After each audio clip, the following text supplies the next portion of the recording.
Hello everyone and welcome to another instalment of In Defense Of, a series on my channel in which I look at characters from The Walking Dead who people love to hate and put forward my argument as to why they might not actually be as bad as everyone thinks they are. In this video I'll be looking at Henry. Now be warned, there will be some major spoilers in this video, so if you're not up to date with the show you may want to avoid watching this just for now. Anyway, without further ado, let's begin. So I'm going to start this In Defense Of video in a somewhat strange manner by just coming out and saying that I don't care for the Henry that we got in season 7 and 8.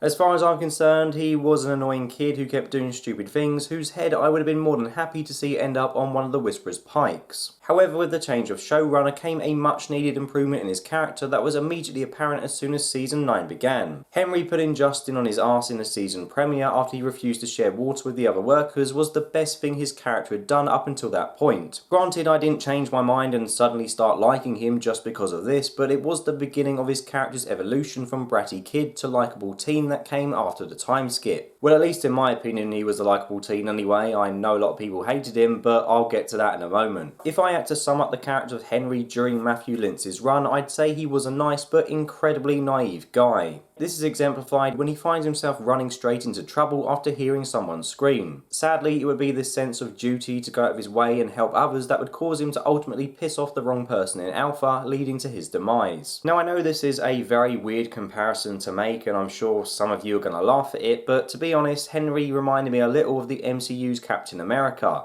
in that like Cap, he didn't know when he was beat. In the example I just mentioned, Henry and Carol both found themselves surrounded by a group of Xaviers, with Carol being wise enough to know that they were outgunned, so it was best just to play along and give them exactly what they wanted. Henry though wanted to fight back, both because he was angry that his mum had been forced to give up her most prized possession, and also because he didn't like the idea of this group going around bullying people. I accept that Henry was a fool in thinking that he and his mum could take down the entire group in this instance, and I thought he was a bit dim-witted when he chastised Carol for not defending herself, which thankfully he did apologise for. However, I can't help but admire his spirit and desire to fight for what is right. And I know I said a moment ago that Henry was a bit naive, however when you compare him to the rest of the teens at Hilltop, the kid was a bloody genius. I mean, when these idiots think it's a good idea to get drunk and play with a damn walker, it's Henry who jumps into the pit and puts it down. He doesn't care if the popular kids all hate him because of that, he just did what he had to do and I respect him for that. Lydia's arrival on the show the episode after this occurred was when I noticed a lot of people becoming increasingly vocal regarding how much they hated Henry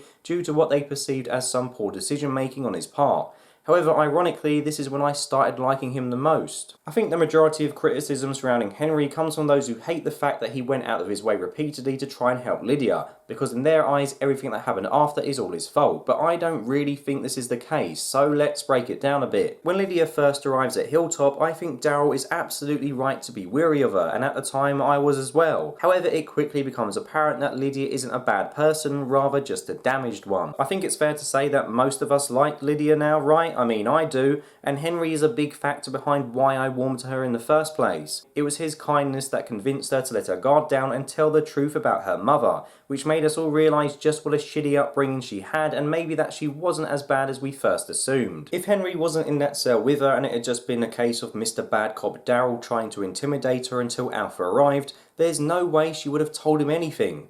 Instead, Lydia would have probably gone back to her mum willingly and we wouldn't have the redemption arc for her character that we currently do. Simply put, Henry was the catalyst for us as viewers to take a liking to Lydia, as without him I don't think the writers could have made it work. Henry got a lot of stick for trying to hide Lydia when her mum came a looking for her, and that's mainly down to the fact that a lot of people saw him as putting Alden and Luke's life in jeopardy for a bit of ass. Bit of ass, I don't know why I said it like that. But to be honest, I think that's a bit harsh. Think of it this way, if you were in Henry's shoes and there was this girl or boy or whatever it is you're into that you found that you had a connection with, would you let them go back to their abuser without putting up a fight? I know I wouldn't. Henry was just trying to protect Lydia, and if anything, I think it would have been a bit weird if when Alpha turned up, Henry just wiped his hands of her straight away. Yeah, well, it was nice meeting you and all, Lydia, but looks like your mum's outside, so maybe, you know, you better go. Oh, would you look at the time? Right, see you later, bye. As I said during my review of this episode, Henry didn't know that Alpha had Alden and Luke, so it wasn't like he was purposely risking their lives for Lydia, so again, I don't think it's fair to hate him because of this. I also don't think it's fair to hate him for going after Lydia when she left. Henry knew she didn't want to go back to the Whisperers. He was aware of what Alpha had done to her, so he couldn't sit back and let Lydia be abused. Once again, he was just trying to do the right thing. I think in a lot of people's minds, they blame Henry for starting the conflict between the Whisperers and our protagonist, but hang on a minute, it wasn't Henry who rocked up to Alpha's camp with a herd of walkers, that was Daryl. When Henry left to find Lydia, the only person he was putting in danger was himself. He went alone knowing how risky it was, but wanted to do it for Lydia.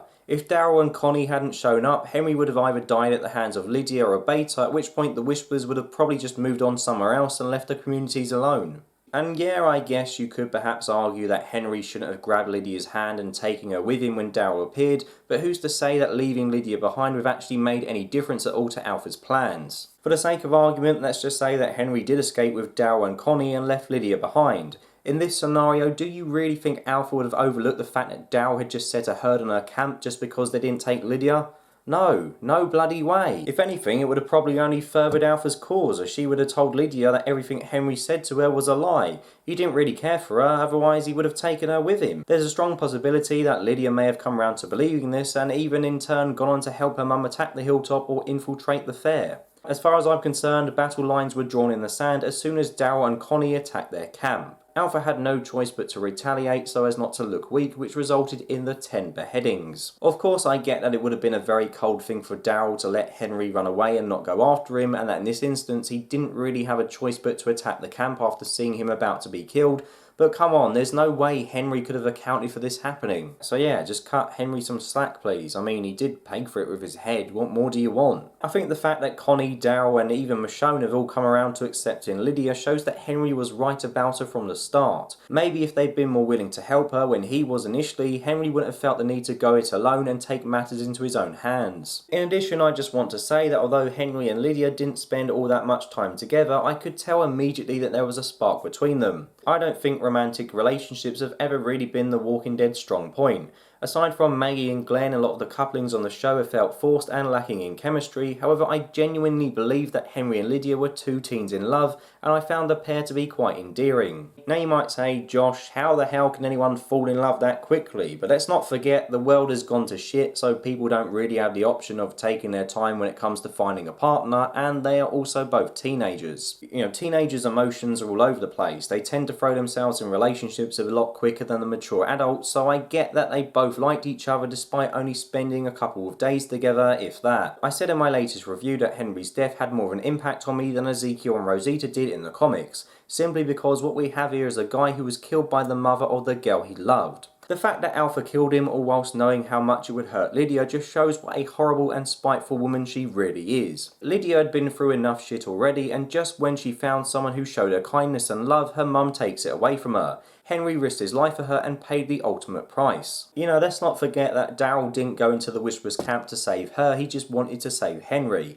Without Henry, Lydia wouldn't have been accepted into Alexandria and wouldn't have been able to escape her abuser. The fact that he died in order to make this possible is heartbreaking. So that's about it really. I hope this video gives you a better understanding of why I like Henry, particularly in Season 9. I can't really defend him prior to this season because I think his character suffered from the same bad writing that plagued the majority of the characters in Seasons 7 and 8. But for me, he's been a breath of fresh air this season. His death affected me much more than Tara and Enid, who had been around a lot longer on the show than he had. And I think that says an awful lot about how much of an improvement I think was made to his character since Kang took over as showrunner. So yeah, that's about it. As always, please let me know your thoughts below. Did you like this video? Did you dislike this video? Do you like Henry? Have you in fact always liked Henry, even in 7 and 8 when I perhaps didn't like him, and maybe you can explain why you liked him then? That would be quite interesting. Or has this video not changed your mind at all and you've always hated Henry? And you know, if you do, that's fine. Just let me know why and I'll have a look at it in the comments below.